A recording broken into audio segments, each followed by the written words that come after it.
Bismillahirrahmanirrahim. Assalamualaikum warahmatullahi wabarakatuh. Alhamdulillah. Alhamdulillahilladzi anzala sakinata fi qulubil mu'minin liyazdadu imanan ma'a imanihim. Asyhadu an la ilaha illallah wahdahu la syarikalah wa asyhadu anna Muhammadan 'abduhu wa rasuluh. Allahumma shalli wa sallim ala hadan nabiyil karim sayyidina wa maulana Muhammadin wa ala alihi wa ashabihi ajmain, amma ba'd. Yang kami hormati jamaah Masjid Al-Hidayah yang dimuliakan oleh Allah Subhanahu wa taala. Kembali kita memanjatkan puji dan syukur kita kepada Allah atas segala nikmat dan karunia Allah berikan kepada kita. Nikmat iman, Islam, kesehatan, berkahnya umur, berkahnya rezeki, kedamaian, ketentraman keluarga kita, ketentraman dan kedamaian jiwa kita. Mudah-mudahan dengan itu selalu menambah ibadah kita, pengabdian kita kepada Allah Azza wa Jalla. Salawat dan salam mudah-mudahan tercurah limpahkan kepada baginda Nabi besar Muhammad sallallahu alaihi wasallam. Hadirin jamaah yang dirahmati oleh Allah Subhanahu wa taala. Dalam kesempatan yang baik ini, saya akan menyampaikan kultum dengan judul Sucikan Jiwa dan Hartamu dengan Berzakat. Allah Subhanahu wa taala telah berfirman dalam surat Al-Baqarah ayat 43. A'udzu billahi minasyaitonir rajim. Bismillahirrahmanirrahim. Aqimus shalah wa atuz zakah warka'u ma'ar raki'in. Dirikanlah salat dan tunaikan zakat dan rukuklah bersama orang-orang yang rukuk. Hadirin yang dirahmati oleh Allah Subhanahu wa taala.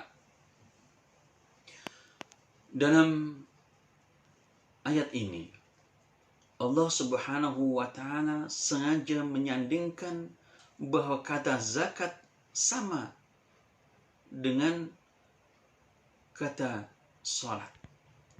Aqimis shalah wa atiz zakah. Karena ini adalah kunci bagi orang-orang yang beriman. Ketika kewajiban kita sebagai seorang muslim melaksanakan salat, maka kewajiban berzakat itu juga sama halnya dengan salat tersebut. Ketika kita melaksanakan salat, dan kita juga harus menunaikan zakat bagi orang-orang yang diberikan kelebihan hartanya oleh Allah Subhanahu wa taala. Aqimus shalah wa atuz zakah. Allah sandingkan itu. Dan bahkan Allah Subhanahu juga menganjurkan supaya kita rukuk sujud untuk menghilangkan sebuah kesombongan dalam diri kita. Rukuk dan sujud bersama orang-orang yang selalu rukuk di hadapan Allah Subhanahu wa taala. Artinya apa? Ketika harta kita banyak, ketika harta kita melimpah, maka harta kita itu hendaknya kita pangkas untuk kita berikan kepada orang-orang yang membutuhkan, yaitu para fakir miskin. Jangan sampai kita ditakdirkan oleh Allah Subhanahu wa taala sebagai orang yang kaya, orang yang mampu, lalu kita banggakan harta kita itu.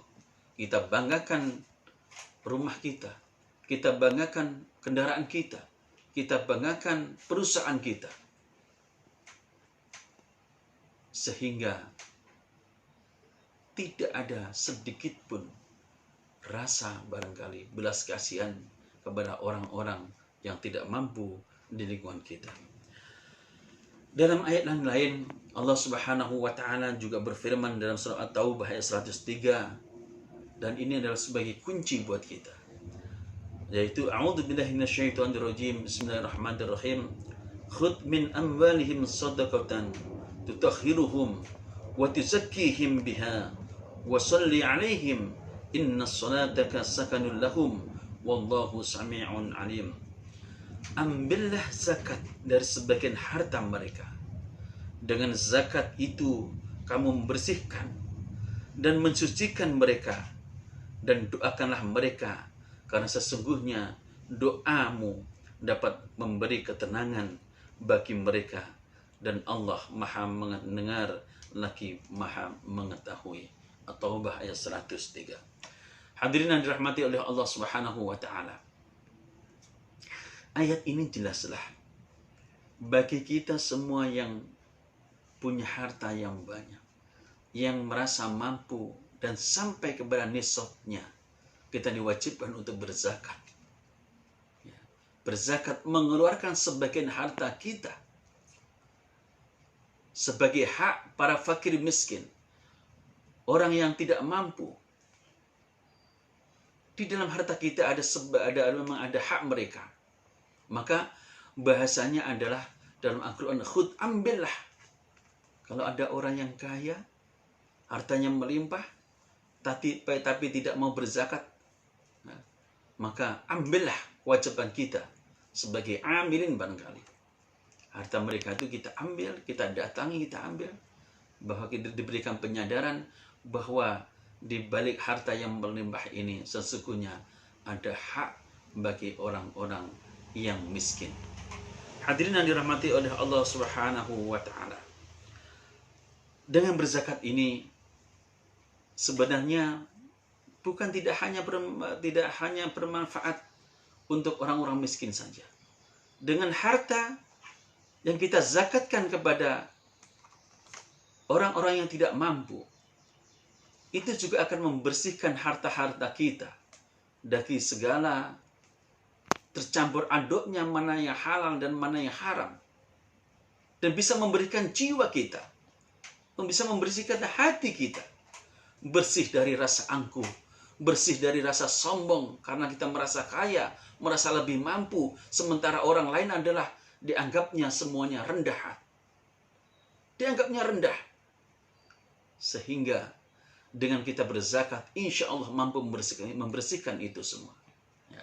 Maka dalam kalimat ini, khudh min ambalihim shadaqatan tutahhiruhum, akan membersihkan harta kamu. Wa tuzakkihim, dan akan membersihkan pula jiwa mereka.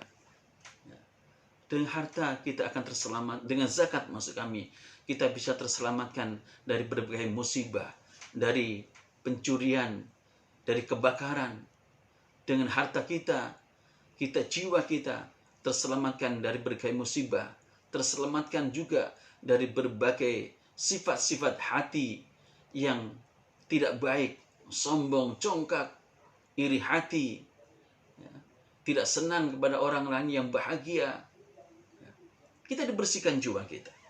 Maka dengan berzakat itulah ya, dan dengan zakat ini pula kita bisa juga didoakan oleh para kaum fakir miskin, mendoakan kepada kita semua.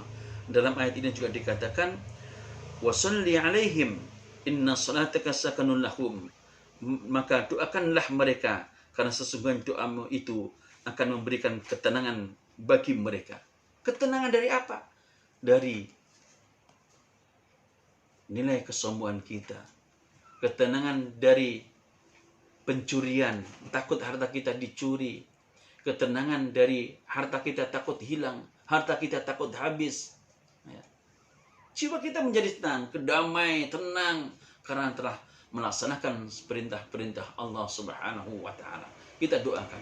Maka hadirin yang dirahmati oleh Allah Subhanahu wa taala, ketika kita berzakat di Masjid Al-Hidayah seumpamanya, maka para amilin ketika menyerahkan zakat kita kepada amil, penerima zakat, kita akan didoakan. Apa doanya? Ajarakallahu fima a'taita wa baraka fima abqaita. Semoga Allah memberi pahala kepadamu atas apa yang telah kamu berikan, dan semoga Allah memberkahi harta yang kamu sisakan. Mudah-mudahan dengan kita berzakat, harta yang kita keluarkan untuk berzakat itu, Allah berikan ketenangan, kedamaian, dan sisa yang kita keluarkan itu akan menambah keberkahan buat kehidupan kita, buat keluarga kita, buat diri kita, menjadi berkah adanya.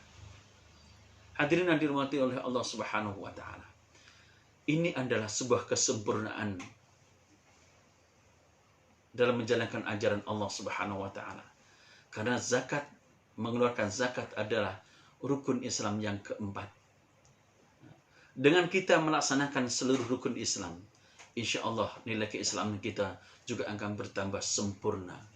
Nilai Islam kita akan bertambah lebih baik, sempurna, bisa sempurna. Dan insya Allah kita termasuk orang-orang yang mendapatkan ridho dan pahala dari Allah Subhanahu wa Ta'ala. Untuk itulah, untuk meringankan beban dari saudara-saudara kita yang kurang mampu, yang kurang beruntung di antara kita, maka seyogyanya kita keluarkan zakat kita. Siapapun orangnya, apapun profesinya, apapun profesinya, kita keluarkan zakat itu. Kalau kita sebagai pegawai, kita keluarkan 2,5%-nya. Nisabnya dari mana? Nisabnya adalah berkirakan sekitar 91,92 ataupun 92 gram dari nilai emas. Kalau sudah mencapai itu, maka wajib bagi kita untuk mengeluarkan zakat kita, zakat harta kita, yaitu 2,5% dari gaji kita. Dengan demikian, insya Allah seluruh harta yang kita cari, harta yang kita peroleh, tentunya akan menambah keberkahan buat kehidupan kita, dunia dan akhirat. Dan insya Allah, Allah ridha kepada kita. Mudah-mudahan sekelumit ini akan memacu kita untuk bisa lebih rajin untuk mencari harta, mencari penghidupan yang lebih baik. Dan apabila kita mampu mencapai nisabnya, kita akan keluarkan untuk zakat, berbagi bersama orang-orang yang tidak mampu. Hadanallahu wa iyyakum min jam'in. Assalamualaikum warahmatullahi wabarakatuh.